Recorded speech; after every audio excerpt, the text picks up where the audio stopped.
Right sir, మళ్ళీ వస్తాను మీ దగ్గర. గౌరీశంకర్ గారు, ఒక సీనియర్ జర్నలిస్ట్గా ఏంటి, బెంగాల్ 3 టర్ములు అయిపోయింది, సహజంగానే యాంటీ ఇన్కంబెన్సీ పెరుగుతూ ఉంటుంది. అందులో మమత లాంటి ఒక ఫైర్ బ్రాండ్ తొక్కుకుంటూ వెళ్ళే స్వభావం ఉన్నటువంటి కొద్దిమంది నాయకుల ఆవిడ ఒకటి.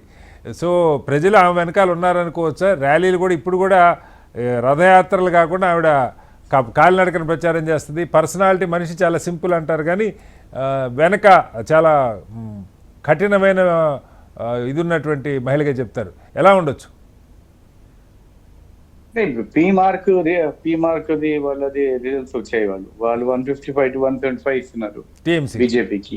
ఓకే, బీజేపీ టీఎంసీ 180 నుంచి 138 అని ఇస్తున్నారు.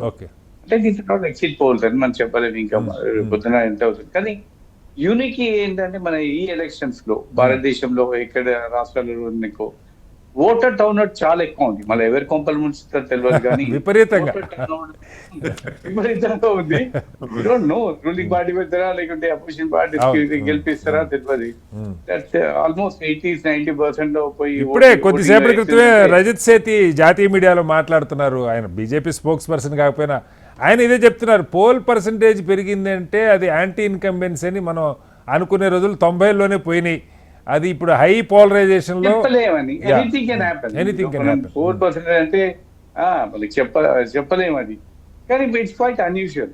పబ్లిక్ కమింగ్ అవుట్ ఈ సమ్మర్ లో, ఇంక్లూడింగ్ కలకత్తా సార్. కలకత్తాలో కూడా 85 అక్కడ ఎవరన్నా గెలవని కానీ దాదాపు 80% కలకత్తా మెట్రోపాలిటన్ సిటీలో కూడా వెదర్ అండి. ఎంత వేడిగా ఉంటుంది అక్కడ కలకత్తాలో. అవును.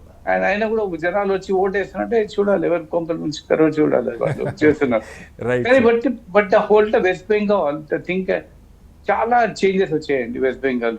ఒకప్పుడు భారతదేశంలో one of the most well known cultural centre, cultural hub ఉండేది, ఫైనాన్షియల్ క్యాపిటల్ ఉండేది.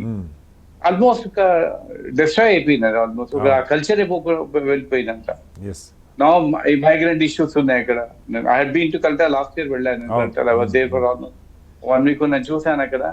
చాలా డెమోగ్రాఫిక్ చేంజెస్ ఉన్నాయి అండ్ పబ్లిక్ కూడా చాలా అగ్రెసివ్ అయిపోయారు.